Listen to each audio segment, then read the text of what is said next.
Alright everybody, I'm back, Sam from YGO Casual Crew with my 6 Samurai deck, and I know it has been a while since I uploaded any video, since we uploaded anything, but this time I've been working on my new competitive 6 Samurai deck with the new Link monster that has came out, and I'm just so excited for you to show what I came up with for the deck. I'm using an old combo we used to do with 6 Samurai, which is now way too easy to pull off. So yeah, let's just hop right into the deck profile and I can explain you all the details and what the cards will do. So here we go. We play triple 6 Samurai Kageki. This is just yeah, you can play that too if you want to. I'm just gonna be honest right off the top. I like 3 because he's a nice opener, he's a nice discard fodder, and he's a really easy side out. So that's actually what I like him most for, that he's a really easy side out. You can bring him to 2, you can bring him to 1 if you want to during siding, which is really awesome. But on normal summon he special summons the 6 Samurai monster from your hand, and he will gain 1500 attack, which will bring him up to 1700 attack. Then I of course play triple red or Mizuho. This is one of the best 6 Samurai combo pieces we have right now. The red and blue combo is just undefeatable and it's just amazing to pull off, and now it's just so much more accessible, the red and blue combo. So triple red also for going second is really amazing because you can tribute the 6 Samurai to pop any card in your opponent's field just to bait stuff out and yeah, get those negations out. Then of course to go with red, triple blue. Now this card, well, this card's also just amazing. When you have red you can special summon blue, when you have blue you can special summon red. Awesome. These two can just combo really hard off together, plus they're both rank level 3s, which is really important for the combo I do in my deck. Then I also play the one secret 6 Samurai Hatsume. Yeah, we had to play her, like this girl is bae, man, like for real. This girl is bae, I love her. She banishes 2 6 Samurais to special summon another one from grave. You can banish them from the field or grave and then special summon, which is just amazing. And she's just an awesome extender, plus she is level 3. That's also why I play 3 Kageki, also because he is level 3, which will be really important later on in the deck profile. Then I play the one secret of the 6 Samurai Fuma. Yeah, these are just amazing. Fuma is just actually in there as a tuner.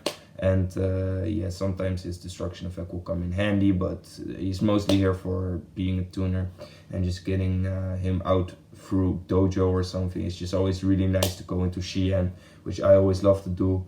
And then moving on to the level 4s and higher, we here got double 6 Samurai Kizaru. I know people can play 3 of this because some of them want to open it. I actually don't want to open Kizaru because Kizaru on itself will never grant you any place. So like Kageki will always grant you place, you know, like you will always be able to go to Isolde or something. You have to draw things with this, plus you won't get to special summon effect when you normal summon him. So I always like just to special summon him off Saryuja or special summon him with Isolde and then just move on with my plays. But he's amazing.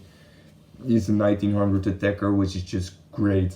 And then he also searches a 6 Samurai monster on special summon with a different attribute than all monsters on the field. But you can actually control your attributes on the field pretty good to always like get stuff out. And like the most beautiful thing is that when you have like red and you summon Kizaru, then you will always be able to search blue and then just get an immediate extender, which is just awesome. The only downside about Kizaru is that he himself is Earth. And then our best card of the deck, legendary 6 Samurai Kizan, is also Earth. So we can search this out, but that doesn't matter because we can search it in many other ways. And yeah, Kizan is just a free special summon and a level 4, which is just amazing, generic. And when you control another 6 Samurai, he also becomes a 2100 beat stick, which is just great. Like Kizan is just a key card for me. Like I love Kizan. It's just so simple, just like special summon when you control 6 Samurai. Great. Like not much text, but so there. Well, and that's why I also play his daddy. the Grandmaster of the Six Samurai. You can play this at 1, but as I also said at Kageki, playing 2 and then being able to have the choice to side 2 out or 1 out is just amazing. Like, this deck already is filled up with a lot of cards, and like, the side out, you really need to keep your combo pieces in, and this isn't a necessary combo piece. Like, that's what I can tell you. So this is just a really easy side out, but going first, it's just a huge extender because it's just a different name for Saryuja. It's a name for Isolde. It's a name for your Six Samurai Link monster. It's just a name and a free special always. And then moving on, I play double Great Shogun Shien because this guy is just a beast and a great card. This guy locks down Sky Striker. It's amazing. They really have to play around this man, and he's just like controlling the board completely most of the times. But also why I play 2 is because he's an extender. Like, when you draw him in your opening hand, you can always special summon him to go to Isolde. Like, he's also just a warrior. You don't always have to keep him on the field. Like, you can't just use him as extender or as material for anything. But if you draw him like later on in the combo when you're going into Saryuja, then it's just amazing to like have the option to go into Shogun and just let your opponent play under there. Then for my warrior extenders, I play 1 Photon Treasure and 1 Phantom Knight Brigandine. Like, this is just always a warrior, which is just, I actually, it's the first time that I play this card and I'm in love with this card. It's so easy to bring out. And Photon Treasure is just for going into Isolde, and yeah, which is just really amazing. Then, moving on to the spell cards, let's start off with our search power. Triple Xian Smoke Signal. Let no one tell you that you play less than 3 copies of this card, because this card can search all our level 3s, which we really need to combo off, to start off, and to do our main combo. So this card is just amazing. A Rhoda for 6 Samurais on level 3, then 1 normal Rhoda because our entire deck is warrior and we can search any level 4 warrior with this. And then for Isolde, of course, the 1 Phoenix Blade, the 1 Moon Mirror Shield, the 1 Artifer.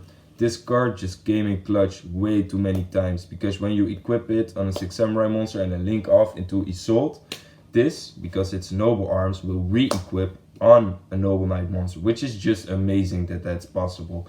So this card also says that you can lose 500 attack points and then target a back row and pop it, which is just amazing in this format. Like, there's so much back row removal, there's so much back row, and when you like don't go first, it's like pretty much necessary to open this. Then I also playing Living Fossil and DDR, which are just great extenders to draw. I play 5 equipped spells because I don't want to draw 1 of the equipped spells and don't be able to summon Kizaru of Isolde, because I always special summon Kizaru of Isolde. And when you can't do that, it makes the combo really complicated. But drawing any of these just is the problem. You can always shuffle it back with Isolde, and you only need like 3 cards most of the time to go off, and then some discard fodder. So drawing 1 is never like a problem. Like, I want to see these. I'm like, and I can't see this because I can recycle it, but I hate seeing the Phoenix Blade. And then moving on to the brokest part of our deck, we play the continuous spells. Here they are. Triple 6 Samurai United. Oh yeah, just every time you summon a 6 Samurai monster, get some Bushido counter. Max 2, remove it, draw 2 cards. Great, I'm telling you, great. Love the card. Also really important for the red and blue combo. And then here, Xian's Dojo, the other broken continuous spell card. Every time you summon a 6 Samurai monster, it gets a counter, send it to the grave, special summon a 6 Samurai monster or Xian monster with a level lower or equal to the amount of counters on this card. Amazing. And then of course, Big Daddy of the deck, Gateway, broken God card. What do I need to say? We get this, we have this now every turn. Everybody 6 Sam will always have a Gateway available to them. This is just amazing. We can search it, we can always activate it. And when you're doing good enough with your combo and don't get too many hand traps, it's way too easy to go red and blue combo. So yeah. Then I play the 1 Instant Fusion, which is just another warrior extender actually at every moment, and another name which is just really free. The 1 Succession, it's an extender.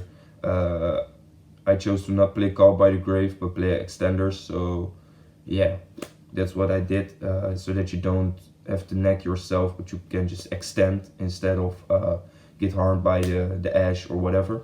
Monster Reborn, and then the last card, Rank of Magic Astral Force. Yes, people, and now you already probably know what's in my extra deck, but let's take a quick look. I play the one Isolde, best link monster for warriors ever printed, broken. Like, I don't think she needs explaining. And then I play the one Battle Shogun, which is just amazing, kingpin of the deck. If I could play two, I would play two, but I only have one, which is just too bad. But the card's just amazing. Discard a card, add a card you can put Bushido counters on, and every time you summon a monster in his arrows, he gets a Bushido counter also. So which is really nice for Gateway, because Gateway says you can remove counters all over the field. So yeah, that's just pretty nice. Then I play the one Unicorn. This is just for follow-up plays. At the end of my extra deck I will explain how my deck works, but I play the one Unicorn.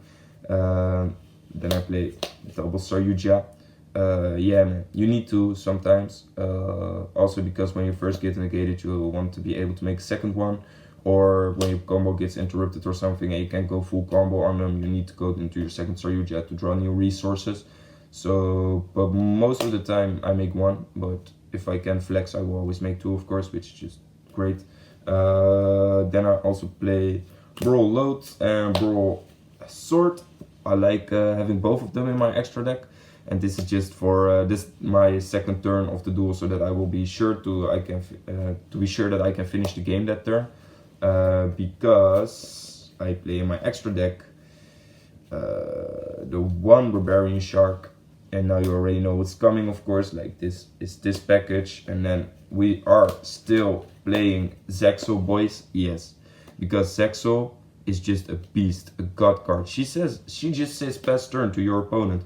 Like, so what you do is, it's really easy. You just go into like getting any of these of the field, like any rank freeze. Let's say you have red and blue. You will go Barbarian Shark, overlay, then you link it away with 3 other monsters, make Saryuja, then say Saryuja chainlink 1, Barbarian Shark chainlink 2, Barbarian Shark will stack this to the top of your deck, and then when you draw from Saryuja, you will draw it. So then you only need like 2 level 4 monsters to go into Zexal, which is just too easy, because now we have access to Gateway, which is like infinite searches, like always. So what's the problem? And then like you can drop as many negation as you want, but you will never have so much protection as Zexal will give you. Like, you can say you can negate 3 spells, okay, but what if your opponent has 4 spells? Like, this card says that your opponent just can't activate anything, and I just think that's way brokener than all the other negation you can put up. Like, so what I most of the time do is I try to commit not that much resources, but as much as possible, but as much as necessary in making Zexal. And then my deck is all about having the follow-up OTK. So I can always OTK after I win Zexal. That's just like my entire deck. I want to be able to OTK after Zexal to like lock up the game if they didn't scoop already, because Zexal made people scoop so much this week, which is just crazy to me. So yeah, that's also why you play this. You can play any rank of Magic. It's just because I have this one Ultra that I play it. Then I played one Tornado Dragon. I found out in testing that you really need this guy. Plus he's a generic rank 4, which is just really nice. Then I also play this because, as I said, I want to make game. Utopia double I don't play, because double or nothing would be just another brick. And we already play 7 bricks, which is just really hard. That's almost 1 brick in every hand. So I think you have to... I am now testing this guy, and it's actually working amazing. He can make himself 4k. That's just what he does. He asks 2 level 4 warrior types. Sure. Then I played one invoked Regin. For now, it's this one, because it's the best. Not level 4 instant fusion target for warriors, but I really want to play. Like, I'm not gonna complain. This is amazing for going second, but for going first, I would really much like to have the level 4. Like, that would just be another great extender. And then, of course, to round off this extra deck, we play the one and the only legendary 6 Samurai, She and Papa Daddy, you know it. Alright, So now just heading off in the side deck real quick for you guys, just giving you an overall view of what you can play. Yeah, well, this is just really weird. Dugaris is here, but this is actually a change I just made. Like, I took this one out of my extra because I just think this card needs so much commitment. The cost, I think, sometimes is too high to play because I don't really need it to go into Zexal, and Zexal just stops the entire game and just gives you mad advantage. So I don't think I can get enough. I don't get advantage from this card. And then Cowboys for time. Yeah. Hate to be like that, but I got to be like that. And then we play triple Nibiru for really heavy combo. Most of the time I only side in 2, but it's nice to have that third one if you're really playing against combo and you're like, I need to draw Nibiru. Like, I can't draw anything else. I need Nibiru. So yeah, Nibiru is pretty nice. Then I play triple Lancia against Orcus. And then for going second, I heard Mind Control is pretty good this format, and I tested it out. It's amazing because one time I had Nibiru and a token and Mind Control, and it was enough for game. So that was just amazing. Like, these two are pretty much my going second cards. I don't play Pancrops because it's not a warrior, and yeah, well, it's just another monster, and like, it doesn't have as much impact, I think, on a game as these cards. Like, I really want to play heavy impact cards that can change the entire game, and Pancratops just isn't that card. He can give you dominance, but he can't give you like an entire game because eventually you will have to tribute him, and then you also lost your beater, so that's just too bad. Then I play double Call by the Grave. These are going in for when I'm definitely going first and I know I'm not playing combo, and then I know I'm playing a hand trap deck like Sky Striker. Then I just throw these in immediately. Yeah, only 2 because we don't have that much space. Also not a side deck, but I'm really just still finishing the side and stuff. But my main I'm pretty confident about. Then I play double MST and the 1 Cosmic Cyclone. Just play triple Cosmic Cyclone if you have access to triple Cosmic Cyclone. I only have 1, so that's too bad. But yeah, that was it actually. I don't know, if you want me to do a test hand video, just hit me up, and then I can always do leave it in the comment section below, and I will do a test hand video for you guys if you want me to. So yeah, this was my 6 Samurai deck profile. I just really hope you enjoyed it, and yeah, start playing this version of the deck. Zexal is just a beast. Zexal is undefeatable. And that's, I think, also, like, you then have enough space to play those follow-ups I play and just play a different variety of cards. So yeah, this was my 6 Samurai deck profile. I hope you enjoy it, and I will see you guys at the next one.